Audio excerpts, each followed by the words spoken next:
Donc, je voulais savoir, quand quelque chose... Est-ce que quand tu ris, tu as besoin de savoir quelque chose? C'est immédiatement la joie. Ris, pète un coup, y a pas de question. Éclate-toi, va en boîte. Va faire de la danse country avec Juliane. Oui, oui, oui. Mardi prochain. Parfait. Saint-Apollinaire. Donc, est-ce que je peux poser ma question?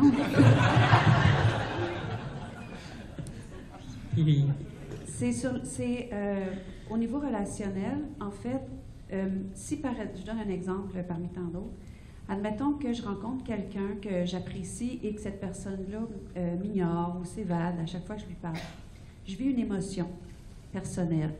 Et dans mon processus de conscience, je reste avec l'émotion et je la laisse me parler. Donc oui, ça va toucher mon désir de communiquer. Ça va probablement toucher aussi tout le rejet ou l'abandon.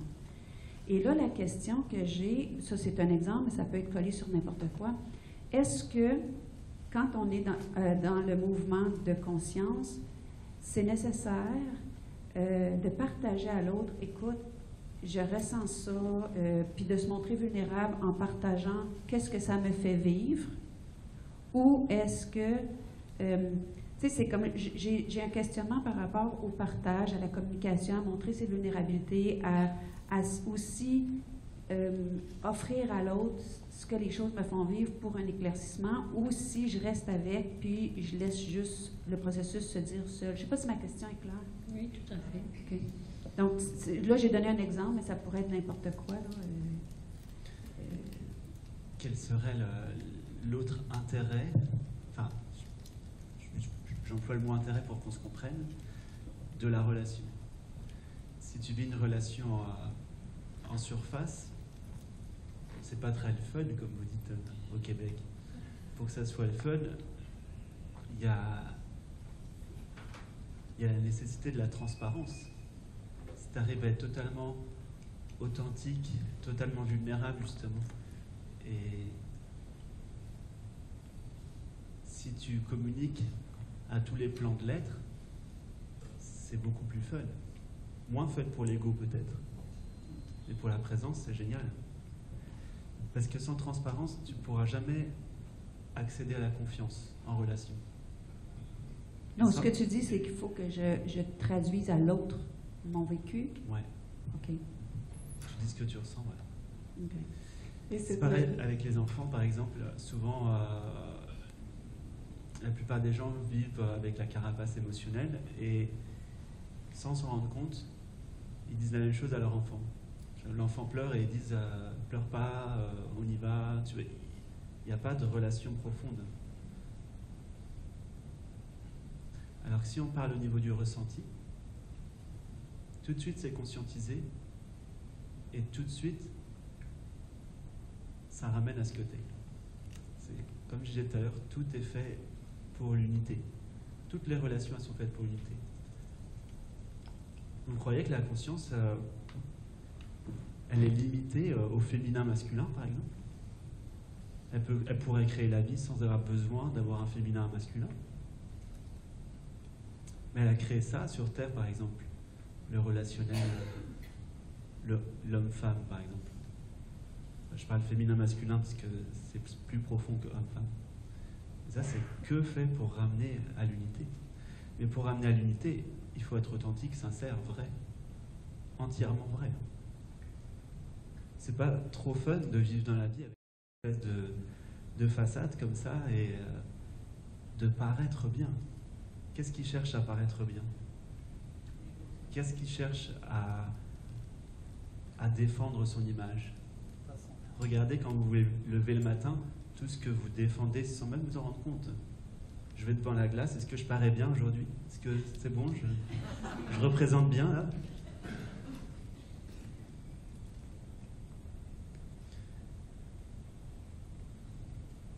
Donc être complètement authentique et vrai dans la relation, ça va très loin. C'est un chemin de réalisation, vraiment.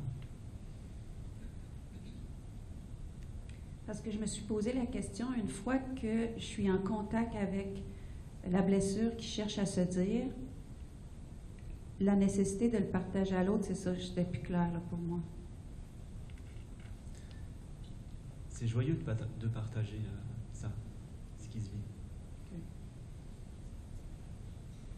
Et vois également si tu rentres en relation avec l'autre avec une saisie ou pas, avec des attentes ou pas. Si l'espace de l'autre est respecté et entendu. Vois si tu rencontres l'autre à partir d'un espace qui n'attend rien de l'autre, qui l'accueille vraiment tel qu'il est, sans toujours demander et encore demander. Petite suggestion.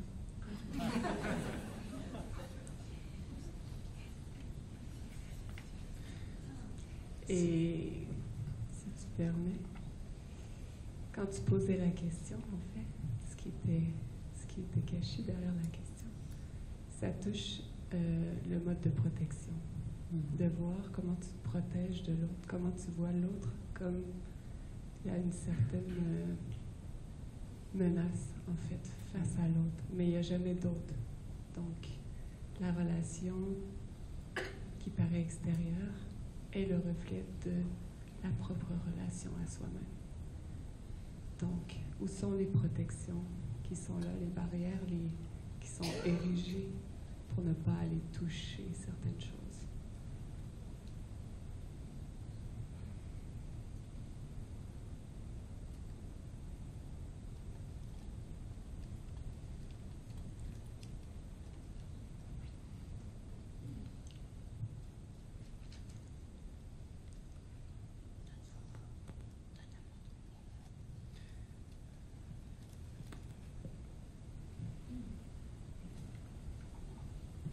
C'est une montre très féminine.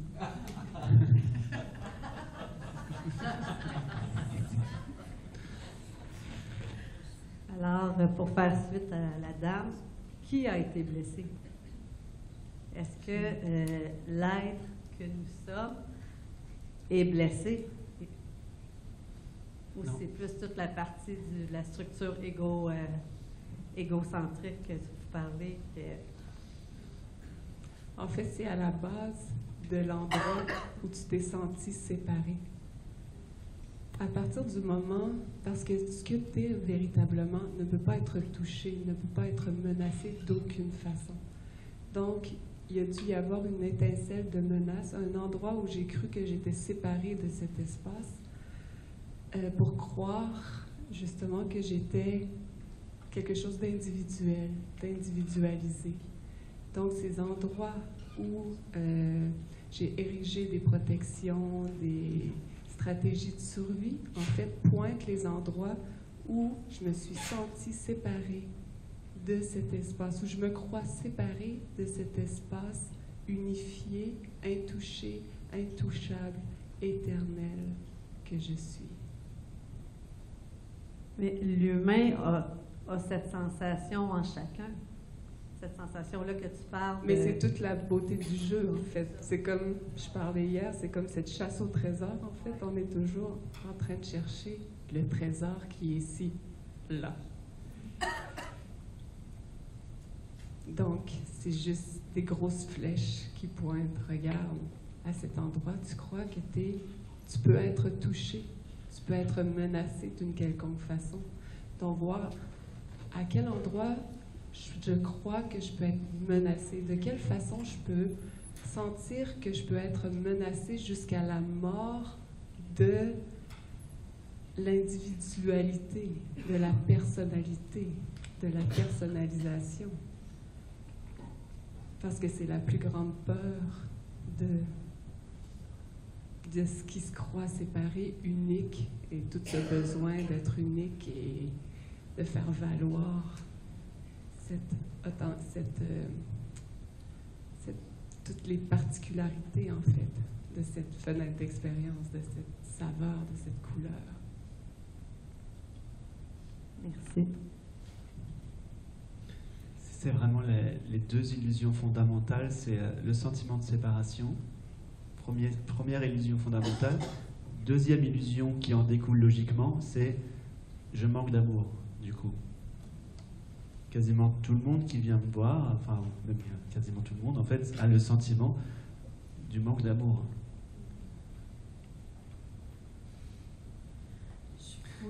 Juste une petite parenthèse, que je vous disais par rapport au bébé tout à l'heure, je prends le support d'une image qui plaît au mental, le bébé, le petit chiot, quelque chose que vous pouvez facilement embrasser. Mais il y a quelque chose, à un moment donné, qui se révèle, c'est que vous allez pouvoir réaliser que tout peut être embrassé de la même façon. Le petit personnage émotionnel qui a peur, etc., il peut être embrassé comme le bébé. C'est la relation à la situation qui change. Et là, il n'y a pas de problème avec la peur. Si on embrasse la peur, il n'y a pas de problème avec la peur. Si on embrasse tout ce qui gêne en apparence, il n'y a pas de problème. Et il est important de prendre le temps de rencontrer cette blessure en soi. Prendre le temps, parce qu'elle est là. Elle nous fait souffrir, elle émet une fréquence énergétique. Donc elle va émerger tôt ou tard. Donc c'est vraiment prendre le temps de l'accueillir, de la telle qu'elle, sans forcément travailler dessus. Généralement, on va travailler dessus parce que c'est source de souffrance. Donc on va chercher un moyen de s'en débarrasser. Alors que là, il s'agit de la rencontrer telle qu'elle. Et là, on touche à l'amour. Excuse, je reviens encore, mais la blessure que vous parlez, on dirait que c'est comme là que bon. Est-ce que c'est l'être, on va l'appeler l'être, okay, la source, l'être que nous sommes, n'est pas blessé, lui? Non. Bon. Fait que la blessure qu'on va contacter, qu'on va respirer, c'est dans le fond toute la structure égocentrique qui s'est placée. Ce serait génial, mais non. Parce que si c'était toute la structure égocentrique, il suffirait juste que ça soit accueilli et pouf, tout lâcherait d'un coup. Mais en général, ça ne vient pas tout d'un coup comme ça. C'est graduel, ça se révèle progressivement. Fait que c'est ça, fait que c'est plusieurs couches, des strates. Oui. Les imprégnations du subconscient, on appelle ça, les sages de l'Inde appellent ça comme ça. Et ça se révèle progressivement jusqu'à toucher l'imprégnation fondamentale, c'est-à-dire la croyance en un moi séparé. Ça, c'est le dernier truc qui lâche. Et souvent, c'est difficile parce que là, il y a une peur vraiment de disparaître. Alors qu'en réalité, il y a une grande joie à être rien.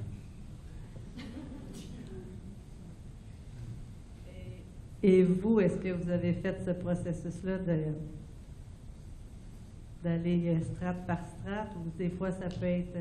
parce qu'il me semble, Juliane, toi, tu disais que c'était arrivé dans la nuit, puis tout ça, mais... Non, ça, c'était une expérience autre. Ouais. Ouais. Mais ça s'est produit spontanément, mais il n'y a que l'instant. Que maintenant. Qu'est-ce qui est présenté maintenant? Tout ce qui doit être vu, se dévoiler, il n'y a que maintenant. La qualité d'attention, maintenant. Et c'est ça, juste observer et accueillir ce qui doit l'être, ce qui apparaît, ce qui vient témoigner des endroits où je me suis sentie menacée, où j'ai établi des stratégies de survie, des contractions, des protections. Ça demande juste à être vu, en fait. C'est amener l'inconscient au conscient. Une fois que la conscience a fait l'expérience jusqu'au bout, c'est bon.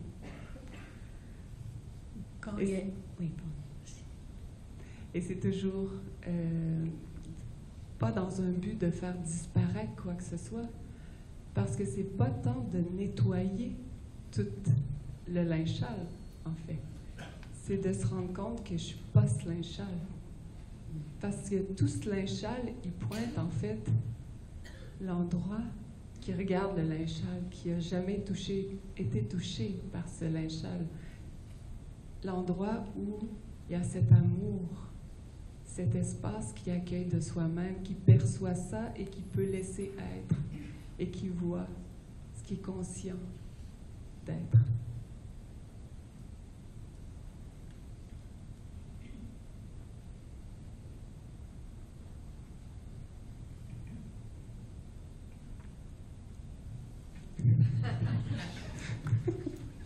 Ben, dans l'éveil, c'est sûr que c'est instantané, c'est pas progressif. Il y a une bascule qui est instantanée.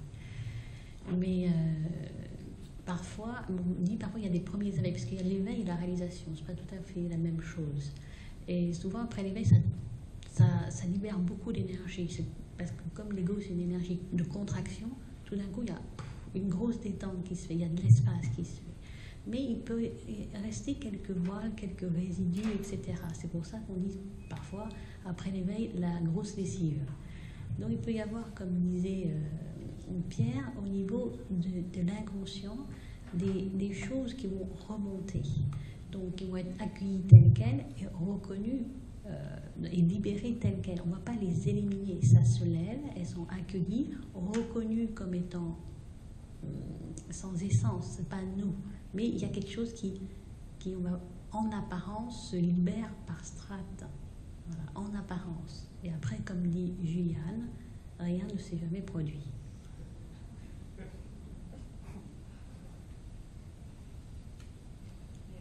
Ça, c'est pour faire bugger le mental, en fait. On enlève toutes les bouées d'un coup.